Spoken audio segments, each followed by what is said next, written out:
nobody knows what's going on in my head, nobody knows the research I've done, nobody knows anything about me, and I just need to back myself and cut out the noise, just keep the positivity. Technically, what are your sort of technical things that are important for you as a leggy? The important thing for me is a proper warm-up. I can't just turn up to a game and just bowl.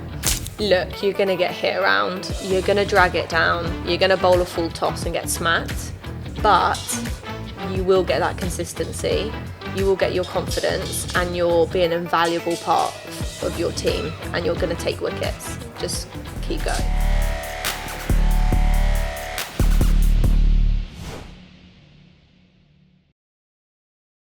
G'day legends, and welcome back to another episode of the Cricket Mentoring Podcast. I've got a cricket mentoring athlete, Laura Bailey, with me. Laura, thanks for joining me. Pleasure, thanks for having me. We're coming to you from London, just outside Big Ben, over here somewhere, out the windows. We're in a hotel. So Laura has a very unique, incredible and inspiring story. So before we get into that, before we sort of talk about you having a baby and get what you did during your pregnancy, playing a bit of cricket, post-partum and having the baby, let's go back to the start. Tell us about how you first got into cricket, and then obviously it was a bit of a staggered start to getting back into it again.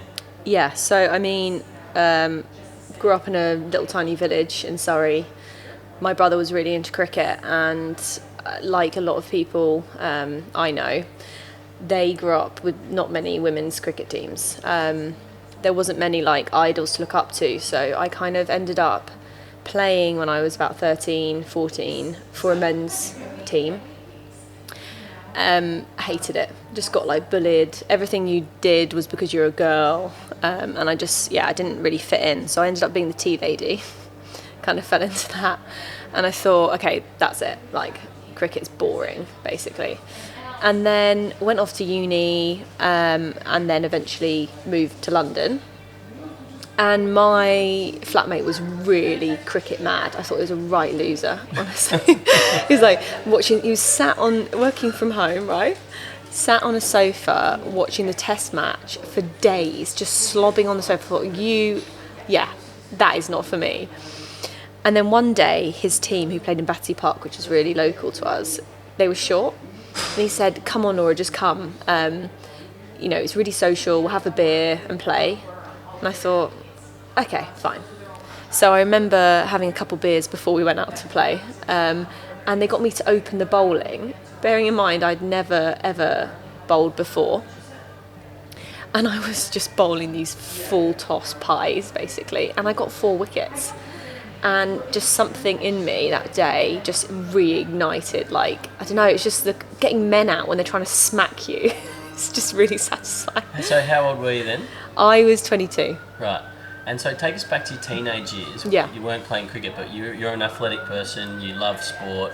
What were you doing through those teenage years? To be honest, I actually didn't do that much team sports because I lived so far away from my school, I couldn't do after school clubs. So I did taekwondo.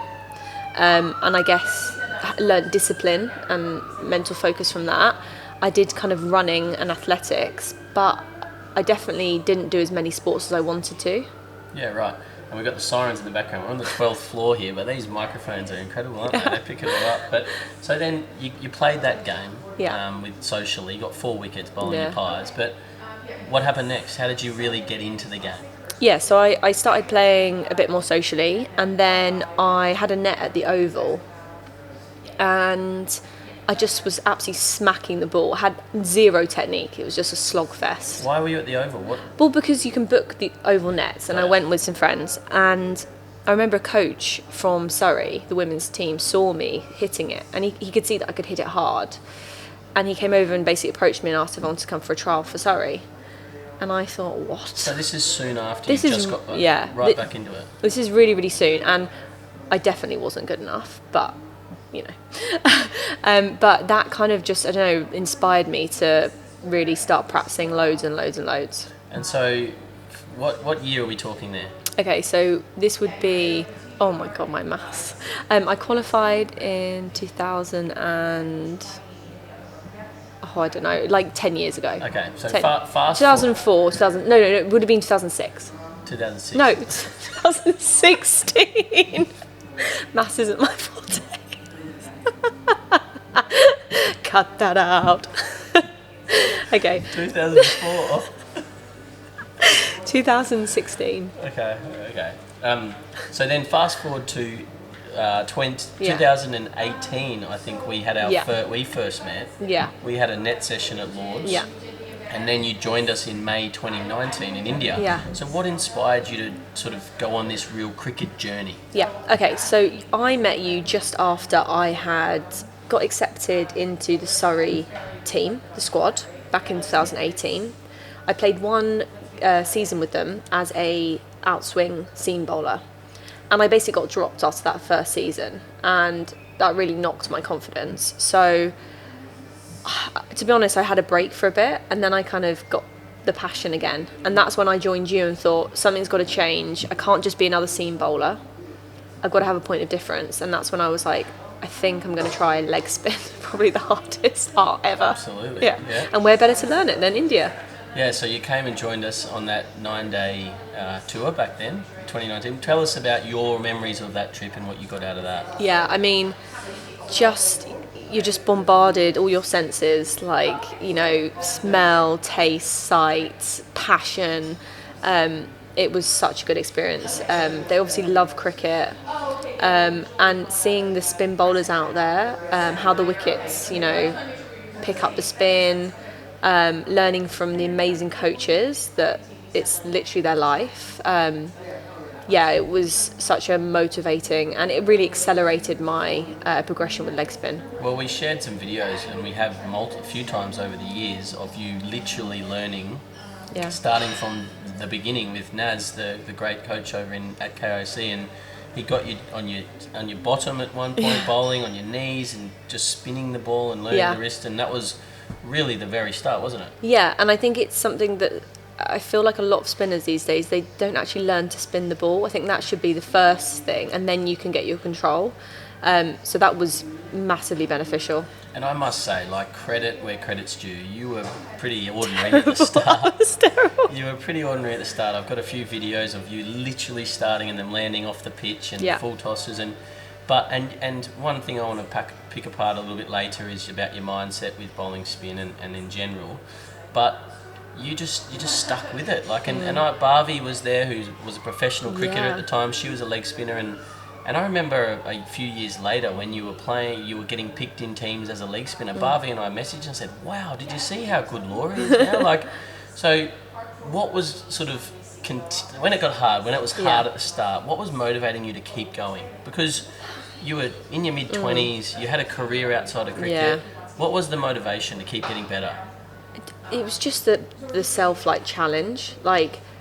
I always want to be working towards something, and there's something so satisfying about when you get it right with leg spin. I'm sure it's the same with seam bowling as well, or batting, but you just get that, I don't know, amazing feeling, and there's lots of highs, lots of lows with it, but I just wanted to prove to myself that I could get back in the county side as a leg spinner, and I didn't owe it to anyone else apart from myself, but it really motivated me, that. And so we're obviously, as you know, very much cricket mentoring. We're about mentoring. Who's helped you on your journey, not just as a leg spinner, but just in your cricket journey, I guess? Yeah, so in terms of technical side of things, I had an amazing leg spin coach called Scott Moody. He trained and actually was in the Australia squad with Shane Warne, and he was kind of the understudy for Shane. If Shane wasn't around, he probably would have been in the team, and he really, really helped me. He's had a lot of time for me, gave me a lot of pro bono lessons, but he was so passionate, and I still hear from him a lot. You guys, in terms of the mental side, I've learned so much about, being present, and we'll talk about that later, but just I'd say that's the main things. I tried not to, get wrapped up in, this coach is going to solve my problems, because at the end of the day, you've got to figure out what works for you. You can't, every person that bowls leg spin is going to bowl it differently. So just keeping with one coach that you trust, I think, is the key. So fast forward, after India, you came back, you started going right deep into this leg spin journey. Where are you at now? Give our viewers a bit of an insight. Yeah, so I started playing for Berkshire. That was my first county gig as a leg spinner. And then I basically had a trial for Surrey again, 3 years on, and I got in, and I've been playing first 11 team matches for Surrey since then. And so I think a lot of our viewers won't understand the female system here in Yeah. England. You have a full-time career outside of that, don't you? Yeah. So I'm a dental therapist. I work full time. Anytime I play cricket, it's on my time. I'm not getting paid for it. I have to pay to get there. It's a massive commitment. And so Surrey, the men, are Yeah. highly compensated. Yeah. A lot of the international cricket at Surrey, but that's not a professional setup. No. So things are changing now with the tier system, but Surrey is unpaid. It's not professional. We have some amazing coaches. We have physio. Berkshire have some amazing coaches, but yeah, it's a hobby. Yeah. So what's the steps for a young female Yeah. cricketer here in England? How do they make it to play for England? How do they make it to be a professional and get paid? Yeah. So I think the first stage is the regional setup. So playing in an academy or the EPP, then you get your first team call-ups. From that, you get picked for stuff like the 100. You maybe go over to Australia, play for WBBL. But really, it's the regional side of things. But the county setup is almost that stepping stone. And so is that your goal? Like, how old are you now? So I'm 32. To be honest, my main goal was to play county again as leg spinner after having a baby. Okay. I'm kind of just doing manageable doses. I'm not trying to give myself a ridiculous goal. Okay. I'm just going to keep plodding and see what I get. So how old is your son Rory now? So he's 4 months old. 4 months old. And have you played for Surrey since? Yeah, I've played in 2 games. Yeah. So you've achieved the goal. Yeah, and it's actually annoyed me because I feel like I need another goal. Well, that's all. Yeah, because I thought it would take me a bit longer, but it took me about 8 weeks postpartum, and I played my first game. Well, let's go into that now. So instead of sort of going to the 6 pillars, let's talk about having a baby, because that's part of the uniqueness of your story. And I think there's many other professional athletes out there that have had a baby and come back into their sport. But you have publicly and openly shared your journey of being pregnant. You have a bit of a following on social media, and you're very open with what you're doing. How was it being this really fit? And when we were in India, you came on a second tour back in September 2022, and I think you'd just been married then. Yeah. And you were talking about having a baby, and you were scared because you're so fit, and you take your body so seriously, and you go to the gym so often. And how was it when you found out you were pregnant and you thought, wow, things are going to change? Yeah, I mean, to be honest, I was terrified. Like, it's obviously an amazing thing, and I felt like really lucky, but I've worked so hard to create a body that can function at the level I want it to. I feel really happy when I train myself hard. I like pushing myself, and I just didn't know what to expect, and I was scared about if I would ever do what I can do now. And I'd heard a lot of bad stories. There wasn't really anyone on social media that I was following that made me feel like it was achievable. So I kind of went into it a little bit blind. And so then, where were you getting your sort of info? Yeah. Because you were doing ice baths during pregnancy. You were doing all these things that were a bit controversial. Yeah. I know you were getting a bit of backlash on social media. And tell us about what was where were you getting your information? Yeah. So I think first off, you're always going to get people in your ear about anything, especially pregnancy related, with sport. Because I'm a scientist, I work in dentistry, everything I do is evidence-based. So there has to be, a critically appraised study behind it. I'm not going to just do something on a whim. So everything I did was backed by science or was supported by the health organisation. So, training regularly, the intensity of my workouts were all backed by the NHS. Ice baths, I looked at all the studies. There's no risk if you were already doing them before. That's the key thing. Continue as normal, basically. And so are you just Googling and then finding articles? Yeah, and I'm trained in my career to critically appraise articles and studies. So yeah, that's what I did. And you were still in the gym, like all the way through pregnancy, weren't you? So tell us about being pregnant and your training that you were doing during that pregnancy. So up until about, I'd say 20 weeks, I was doing everything that I used to do. And then I started scaling it a bit because you start getting a bump, so you have to obviously be careful of that. I stopped running about 24 weeks.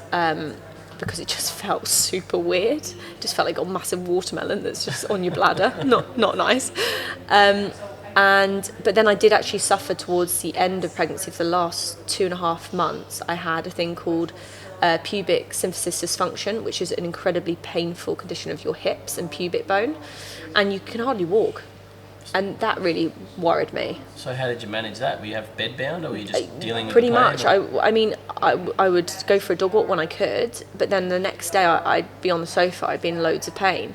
So I really struggled with that mentally, because I couldn't do what I wanted to do, and I was worried that I wasn't going to maintain my fitness for after. But in hindsight, it's only 2 months. Like, all that foundation work I've done before, it's not just going to go away. And so Rory was born, and you played cricket 6 weeks later. Yeah. Now, I don't think that's the norm. I'm not saying that people should go back to sport. Every birth is different. I was lucky I had an uncomplicated one. And I also saw a pelvic health physio throughout my pregnancy. I did loads of exercises. She programmed stuff for me so that I could recover as quickly as possible afterwards, with the intention of playing cricket. Not everyone has access to that. I'm lucky that I could go private with that. I definitely think the NHS could offer more of that. But yes, 6 weeks is pretty early. It's incredible. I mean, to be honest, it probably was a little bit early. I'd say probably 10 weeks would have been better. Was it? Why did you come back at 6 weeks? Well, were you trying to prove people wrong? Yeah, it's probably... I'm very headstrong, and I just wanted to get back doing what I loved. Postpartum, you know, you've got kids, it can be quite an isolating, lonely period, and I just wanted my life to go back to normal. So I did push myself, and I think maybe I should have waited a bit longer, but that you can definitely get back to running within 12 weeks if you have a program. Yeah, and I have incredible respect for women and what the body does. Yeah. To grow a human in it, to then get it out, birth the child is probably a better term than get it out. It out. Well, it's got to come out. But some are done sort of naturally, some are done with intervention. But and then to be back doing what you're doing, because it takes such a toll on the body. How did you sort of, when you got back into things, was it like at 20% intensity? Or I'd say like you can't just come straight back into it, so it's kind of a graduated. I definitely wasn't sprinting the first time I played cricket. They'd hide me at fine leg or third man, but slowly and slowly I'm back to full sprinting now. I feel really comfortable. That kind of heavy feeling that I had at the beginning is gone. It's just about being gradual and also doing supportive strength work. You can't just expect to go straight back. I found that my Achilles tendonitis that I had actually came back because I hadn't done the fundamental strength stuff. So you just got to be pragmatic about it. So 4 months postpartum, are you fully back to where you were pre-pregnancy? Yeah, I'd say like 95%. And now lifestyle, how are you dealing with being a mum, being up in the night, breastfeeding, all the stress of being the sole sort of, or the main person for little Rory? Like, how are you dealing with all of that, as well as trying to work well, you're not working at the moment, I guess. Well, Not got a job, not a job, say, but you are working at home. Yeah. How are you dealing with it all? Yeah, look, it is hard, and I think I should be kinder to myself in terms of what I can expect of myself. My batting has taken a massive hit, to be honest, because I've always been that person that needs to be training and playing a lot to feel confident at the crease and to have that muscle memory. So batting has just pretty much disappeared, but that's fine. So how are you just having to have that internal struggle of frustration and then positive self-talk? It'll be okay. Yeah. What I've decided is that my focus this season is getting my spin, getting lots of wickets, and I can spend the whole winter then getting back into the flow of batting. You know, I haven't had that pre-season that I always had, so it's really, really tough. But it is frustrating when I know that I want to be an all-rounder and I'm going out and getting ducks and I'm playing stupid shots. Yeah. So, did you plan the pregnancy around the cricket season?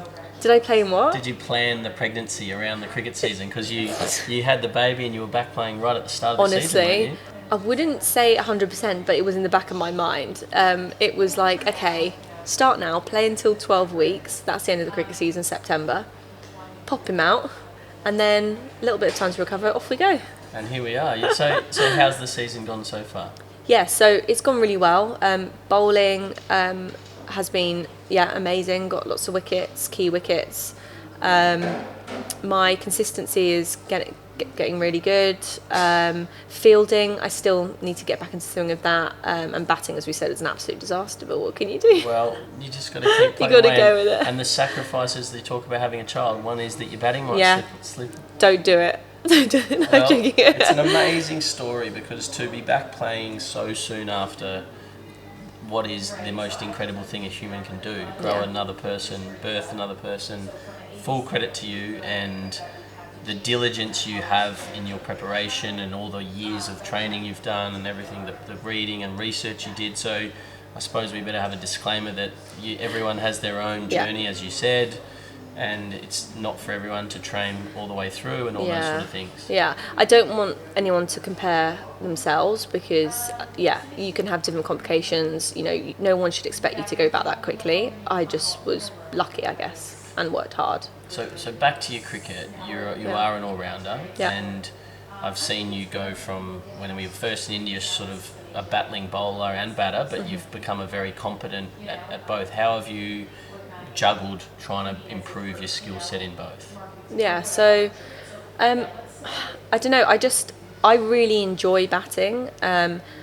So whenever I get the opportunity, whether it's at like the local council nets or training with my friends, Yasmin, I'll just try and throw myself in the net and just face balls. I think that's almost the best way for me, because it just builds my confidence.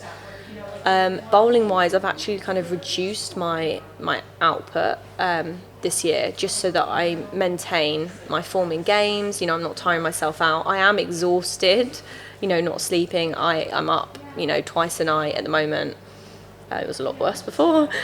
So you got to be, clever about your energy levels. So I think I probably prioritise less sessions, but more quality. We're just taking a break from this episode for a minute to tell you about the Cricket Mentoring Community. We're on a mission to build the world's best community of cricketers, coaches, and parents.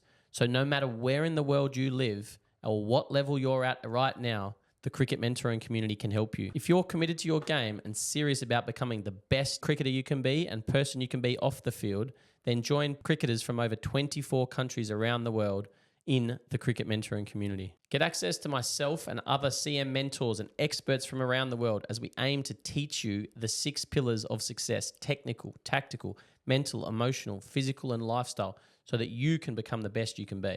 If this excites you and you're ready to take the next step in your journey, then click on the link in the description below and join the Cricket Mentoring Community now. And how do you juggle breastfeeding, let's say, and being there for Rory with specific training times? If you're training with your club on a Thursday at 5 o'clock and Rory needs you, how do you juggle it? So I'm quite lucky in the fact that we established a bottle quite early. So I breastfeed him, but he also takes breast milk in a bottle. So I'm lucky that James can do that. James is very supportive of my husband.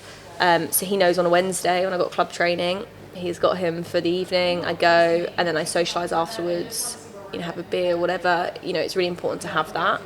And mentally, when I come back, I'm a much better mum. I'm a much better person when I have my time. Yeah. And so, speaking of mentally, one thing I think of you when I think back to that first India tour, you were very hard on yourself. Yeah. You were a high achiever. You'd get really frustrated when you bowled a bad ball, and one of my big things on that tour was just, it's okay, you're learning, everything's new. How have you gone about evolving that part of who you are? Not just in cricket, but in life. Yeah, so I was actually talking about this literally last night. I was at the nets, and I was talking to my friend, because we just had a game, and I wouldn't say I bowled my best game. I got a key wicket, but I bowled some bad balls, and I was annoyed at myself, and she could tell.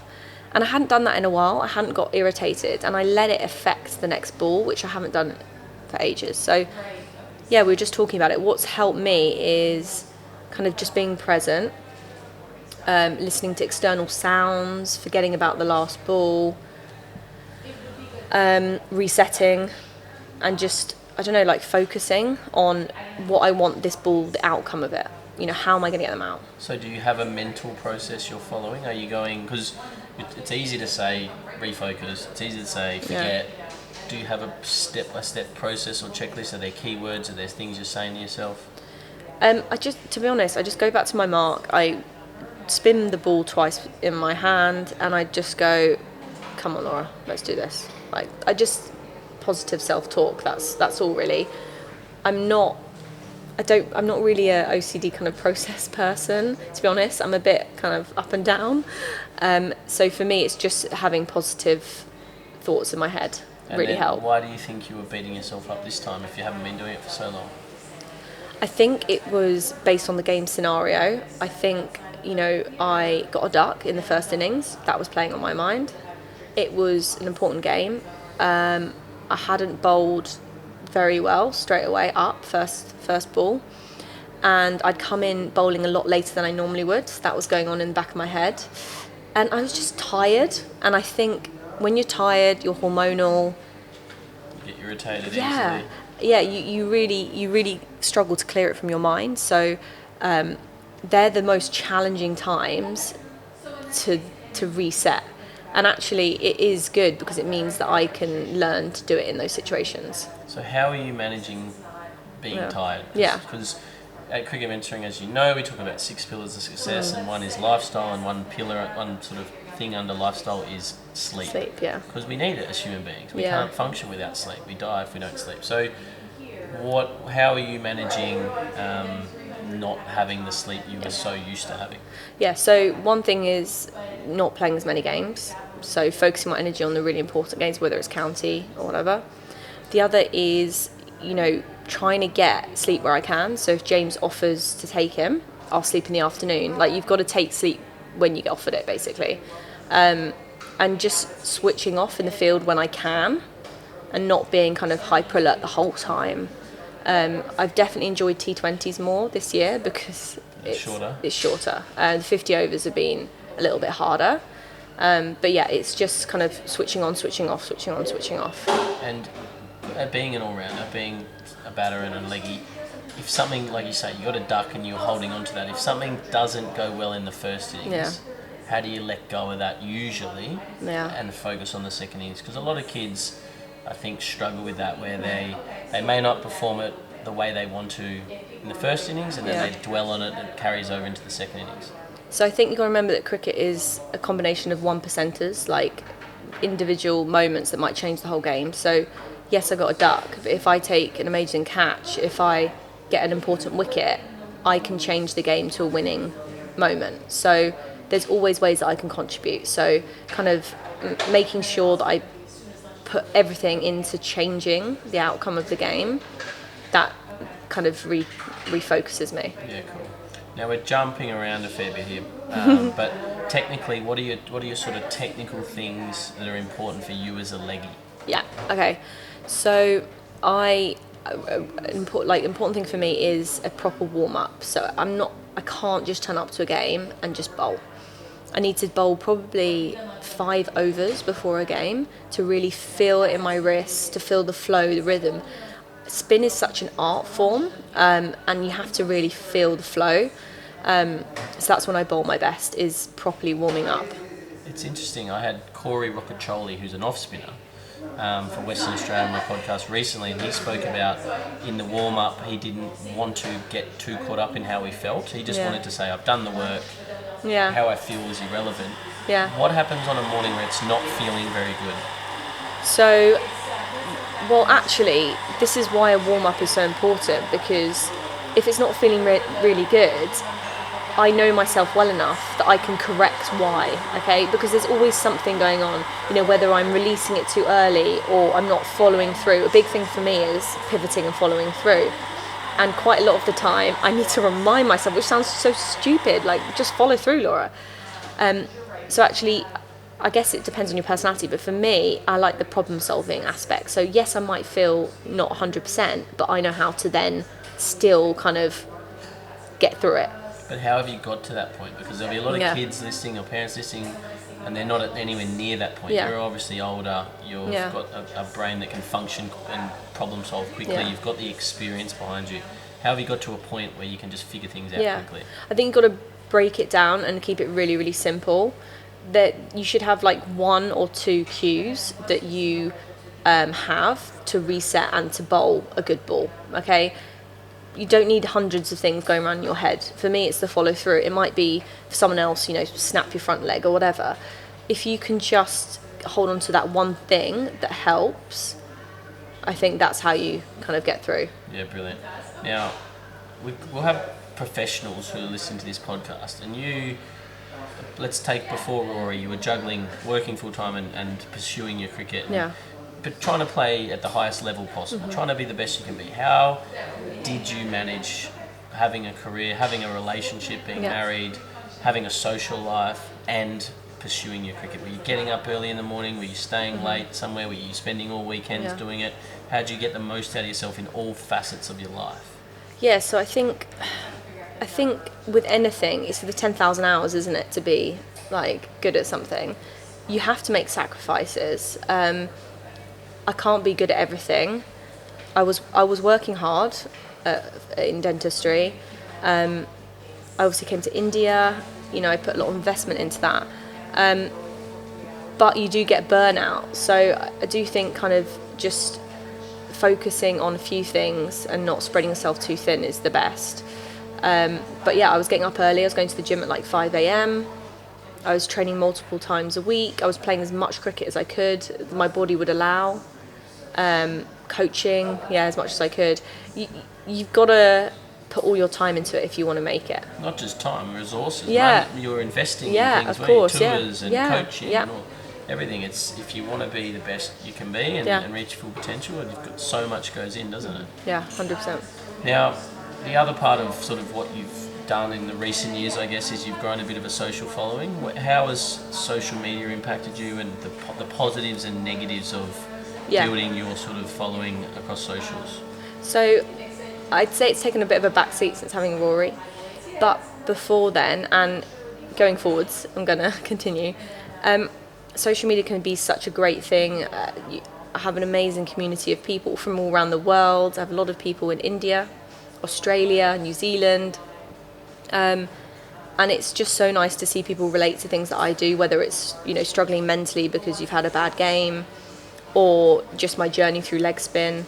But then there's also that negative side of things. I've had lots of horrible messages, talked about the pregnancy side of things, saying that I'm, being neglectful to my unborn son because I'm exercising. It used to really affect me. I used to get really upset. I used to not want to go on social media, didn't want to read them. But I think I've kind of hardened a bit and realised that nobody knows what's going on in my head. Nobody knows the research I've done. Nobody knows anything about me. And I just need to back myself and cut out the noise. Just keep the positivity. Yeah, and 100% social media is so positive if you look at it that way, and can be so negative. And something that I've learned over the years is usually those that are being negative are the ones that are struggling or have pain, and they're trying to offload their pain. So I think it's important, if anyone's listening to this who maybe has something similar, whether you have a big following or not, if anyone's being negative towards you or mean towards you, it's more them than you. And that's how I talk to my young athletes as well, is just sort of move on. It's actually not your issue. Yeah, I used to really care about what people thought, and I remember in India, you'd be having your camera and you'd be like, "Hey legends," like talking to yourself, and that is such a scary thing at the beginning. And one day I just decided, I don't care what anyone else thinks, I'm just going to try it, and look what's happened. It's amazing. Yeah, and here we are sitting in a hotel with our cameras and podcasts, and people are walking in, and we've got a bit of background noise. But I think at the start I would have been incredibly worried about people's opinions, and now it's like, cool, look at us, we're cool, we're on a podcast. So let's go back to sort of when you were younger and there with the female game. I did have Marie Kelly, professional cricketer, on recently, and I asked her a similar question. She's a little bit younger than you, but sort of grew up at the same time. Yeah. From where the women's game was back then to now, it's changed remarkably, hasn't it? Yeah, I always say I wish I'd been born 10 years later, because I see the opportunities that girls have now and that women have. And it's not that I'm jealous, it excites me, and I wish that the younger me could have had that. It's such an amazing time to be part of women's cricket, and it's only going to get better. Absolutely, it's great to see the resources going behind the women's game. We're sitting right near the Oval. Yeah. I'm off to see the Oval Invincibles this evening, the men, but the women are playing at the moment. I think they're all staying in the hotel here. So what's next for you then? The season is sort of more than halfway through. Season ends, you go back to being a mum without the cricket, or you're training through the winter. What's next for you? So look, as Rory gets older, hopefully things will get easier. I'm not sure, but look, there'll be more opportunities for people. My mum to have him, or nursery. I can only see myself having more time, hopefully. So look, my plan is to get as good as I can again. The structure in England has slightly changed. There's some different levels of cricket being handed out to different counties. Surrey has become professional next year. I'm not there, so I won't be playing for Surrey next year. It will be the South East Stars kind of merge in that. So I'm not sure what's next for me, but I'm just going to do as much as I can over the winter and really refocus, and then reach out to whatever the next step is, basically. And hopefully it's maybe a professional contract. If a professional contract came, would you take it? Yeah, 100%. You'd put the dentistry to the side for a little while? while? I can par that for a bit. That's fine. And then is that the plan post-cricket, maybe when you're a bit older and you're not playing cricket as much, just go back to being a dentist? Do you have any ambition to get into coaching or do anything like that? I'd like to do some coaching. I'd quite like to just do leg spin. I just think that is a massive passion of mine. And teaching kids the hardest bowling ever would be really satisfying. But yeah, I'll go back to dentistry. Cricket will never be not in my life, for sure. I don't think I'll ever give it up. I'll be playing socially when I'm about 60. That's good to hear. Well, you started late, so you've got a bit of time. Got to continue. What advice would you give any young leg spinners? Look, you're going to get hit around. You're going to drag it down. You're going to bowl a full toss and get smacked. But you will get that consistency. You will get your confidence, and you'll be an invaluable part of your team, and you're going to take wickets. Just keep going. Well, that's the important part. If you keep going, if you put in the work and you just keep going, because I think leg spinners have harder days than anyone else. Well, yeah, and the amount of times I've heard people saying, I used to be a leg spinner, but I got the yips. Okay, but the yips doesn't mean the yips are forever. Like, I've had the yips. I got the googly blues. I got the yips. And you just got to relearn and retrain. It's game over. Well, the yips is a mental thing. You've just got to refocus and change your perspective a bit, I think. Yeah. What advice would you have for any young cricketer listening to this about how they can become the best they can be and how to maximise their potential, which is certainly something you've done? Yeah. So something that I got told, even maybe like a year ago, was fielding especially is so important. You can almost get picked, for like the 100 if you're just a really good fielder.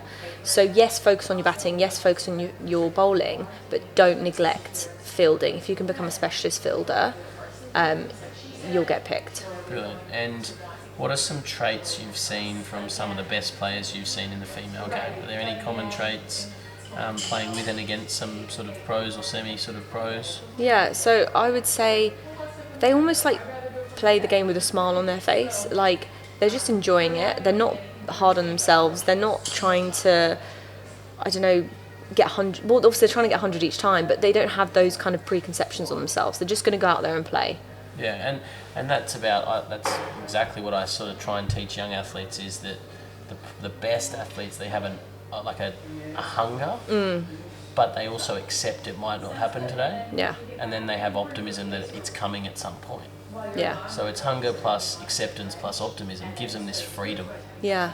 And I think as well, like, I used to be like, I don't want to get out, but I think it might have been you said, 99% of the time you are going to get out. Like, most opening batters that go in aren't going to have a not out at the end of the game. So being comfortable and accepting that you are going to get out, but how many runs are you going to get before then? Are you going to enjoy it?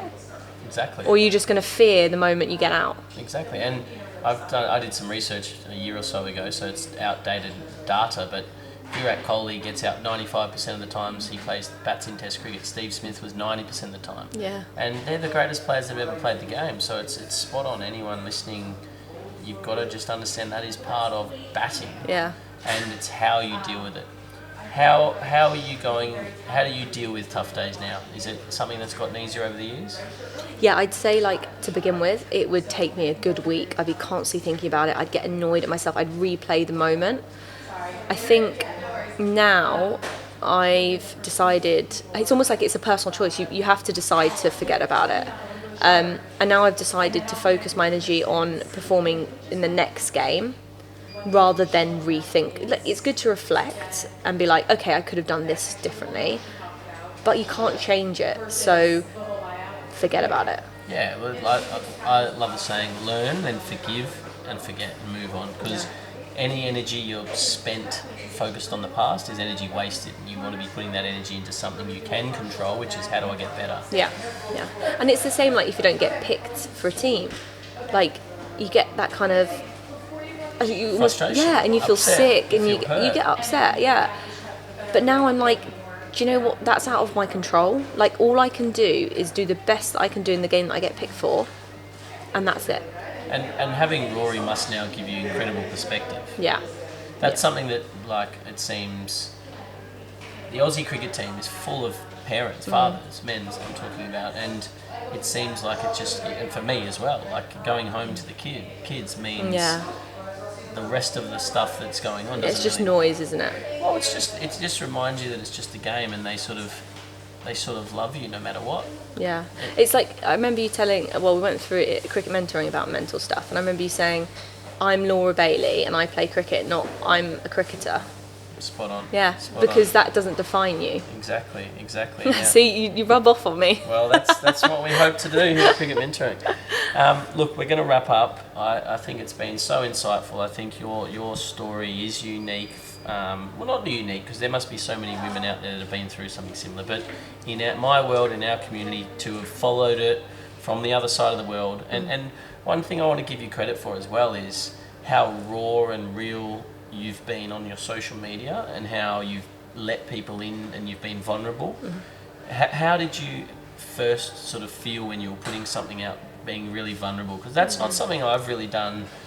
I've always been at my sort of personality, and Cricket Mentoring's vibe is positive and optimistic. Yeah. But you have been really raw and real and vulnerable at times.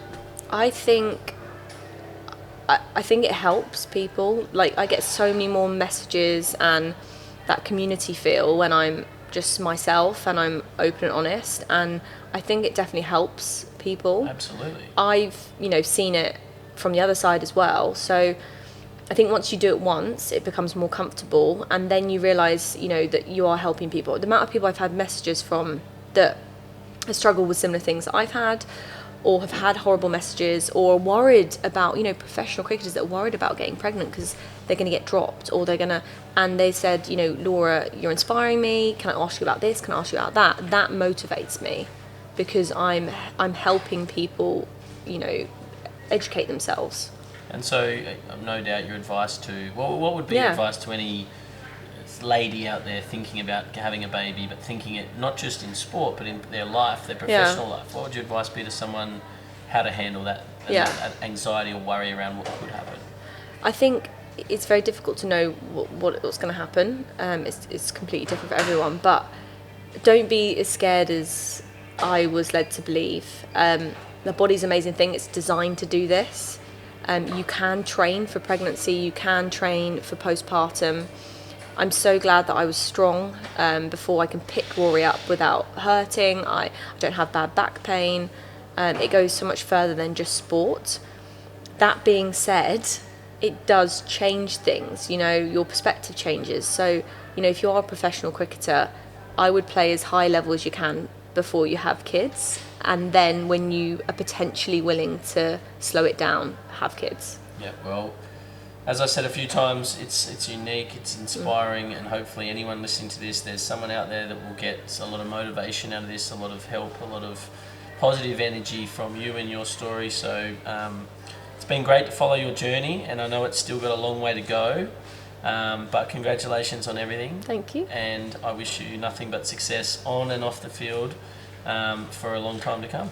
Thanks, Golly. Thanks for coming on. Thanks, legend. If you enjoyed this episode or any of our content, then please do me a big favour and subscribe to our channel. The more subscribers we get, the bigger the guests we can get on and continue to help you on your journey of becoming the best you can be.